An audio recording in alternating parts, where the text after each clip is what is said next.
Hi guys, it's Erin, and today I wanted to explain a little bit about how a US PhD program works. So it's kind of come to my attention that, first of all, people are confused because the US PhD program system does not work the same way in like most of the rest of the world. It figures we're the United States, we have to do things differently, apparently. So this is just kind of a short video to break down what the deal is with my PhD program. Part of the problem of even just explaining a PhD program in the US is that every university does things slightly differently. They have different expectations, they have different requirements. So this is like the general, based on just my reviewing a lot of PhD program sequences as I was applying to PhD programs, and then also I will give specific examples from my program, which differs a little bit from other programs. So the general way it works is that you take a couple of years of courses, and then you do a big exam that's called your qualifying exam or your comprehensive exam or your oral exam, depending on where you are.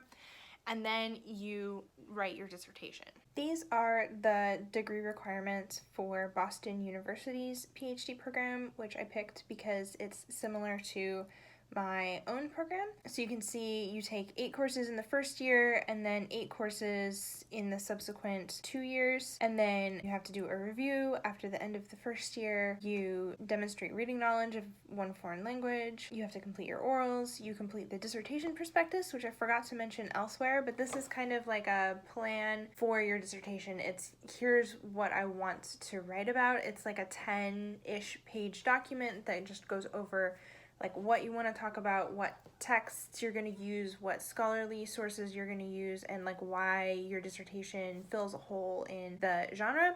What the program is basically looking for is to make sure that you're not like going off on some project that you've only half thought through or that is kind of like retreading grounds, and then you have to write your dissertation.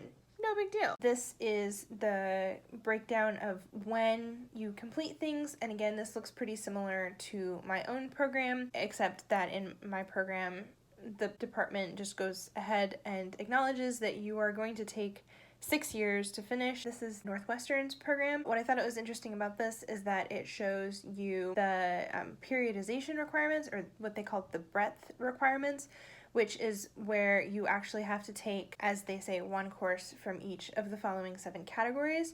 And sometimes you'll see also like you have to take British literature and American literature in different periods. And the goal here is, again, to just give you this kind of familiarity with the major literary periods. Some programs take people straight from their bachelor's degree, in which case it kind of makes sense that you're taking courses because a master's degree usually has you just take courses. But you can also come in with a master's degree and you still have to take the same amount of courses, so I'm not really sure why we do it like this, but this is just how it is. Usually you take two-ish years of classes. The average total is 60 credit hours or thereabouts. It's like 12 courses basically. In my program, they spread it out a little bit so that we have more time to focus on our teaching, and we do 3 years of courses. Our first year we take 4 courses a semester, which is 1 more than the average of 3, and then the subsequent year we take 2 courses a semester, which is less than the average, and then the third year we take 2 courses in the fall semester and 1 course in the spring semester. The next part of the program is preparing for your qualifying exams. Now again, this happens in different ways and according to different structures and at different times depending on the program, but generally it happens after you finish your coursework. You put together a list with a committee that you've formed of professors in your field, and your field is a literary period, so it's a country or countries and a time period that's usually 100 to 200 years. Sometimes it's more, sometimes it's narrower. For instance, you might be studying Victorian literature, in which case your period is very, it's narrower than like early modern, which is a couple of 100 years. And in that period, you also have a specialization within that period. So you might be studying, Victorian novels, or you might be studying Victorian narrative poetry. And so your list does 2 things. First, it prepares you to write your dissertation. you're reading all of the major works in your subfield, the field in which you want to write your dissertation. So Victorian narrative, for example, you're reading the major works of that period, you're reading the major scholarship of that period.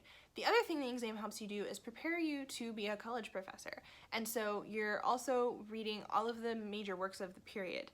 And the major criticism of the period. So in addition to your Victorian novels, for example, you are also reading the major poetic works, you're reading the major prose works in the field, so that if you had to teach a Victorian literature class, you could. You have deeply studied all of these things. This is a sample reading list that I pulled off the internet from the University of Tennessee at Knoxville. It covers the early modern period, and as you can see, it's just kind of a list of a lot of the major writers of the period. You can also see, for instance, like with Shakespeare, it's not all of the things that they've written, but they're the things that are going to be the most relevant either to the student's teaching career or to the student's dissertation project, and that kind of helps narrow things down. Usually, exam list is about 100 texts.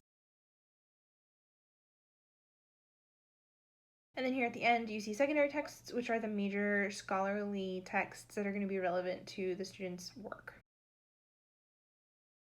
And then you take the exam. I'm not sure how it works in other places. Again, it varies, but in my program, it's basically you get 6 questions from your exam committee, and then who are the professors who have helped you put together your list, and then you have to answer 6 out of like 9 questions or something. You get those questions and you answer them in 3 days, and you basically write like 6 10 to 15 page papers in 3 days based on all of your reading. If you pass, you're called ABD, or all but dissertation, and that's a really big deal, and it actually has like a meaning in the field. Sometimes conferences won't let you present unless you're ABD.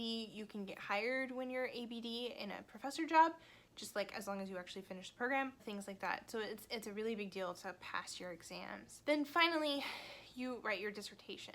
And usually that takes 2 years, and your dissertation is basically it's a book. It is a book-length argument on, filling in some gap in your field, talking about something that people haven't talked about yet. Basically, your goal is to fill in some gap in the scholarship of the period in which you're interested. The dissertation has slightly different requirements from like an academic book, but the goal of most dissertation writers is that they will be able to turn that into a book, and that does happen quite frequently. So that's kind of how it works. When you take courses, the expectation is that you will take courses in your field and also outside of your field. So for example, I have taken several early modern courses. I've also taken a Victorian literature course and a theory course and some courses on American print culture, and this semester I'm taking an African American literature course, and I'm taking a contemporary American historical fiction course. And the idea is that you're not just like a one-track thinker, that you have experience in all of these different periods, because we tend to kind of periodize just mostly to make things easy, but the more you delve into the complexities and nuances of literature, the more you come to realize that all of this stuff is so intertwined, so that reading T.S. Eliot is actually easier if you're really familiar with early modern and medieval major sources, because a lot of his work is just like, for example, bristling with references to Dante, so having read Dante makes it easier to read Eliot. And so if you're a modernist, then taking a medieval course on Dante might actually help your work. But even if you're not there's not direct connections, just being exposed to all of the literature is a really useful thing, because again, you never know what you're going to need to know when you teach. And so that is kind of how the PhD program works. If you have any questions about that or need some clarifications, definitely let me know in the comments. Also, if you are from outside the United States and you know how your country does PhD programs, I would love to know. I'm so curious. I've kind of pieced together information from just like things that people have talked about, but I would be really interested to see how the process works and how it's different from the way it works in the United States. It's just kind of how it is. I don't know if our system is better or worse than any other place. We certainly seem to turn out okay scholars, but so do other countries, so who knows? It's entirely possible that we have to do so much work at the upper end because we haven't gotten a lot of good work done at the lower end of the schooling spectrum. Again, who knows? So anyway, I hope that was helpful. Thank you so much for watching, and I'll see you in my next video. Bye.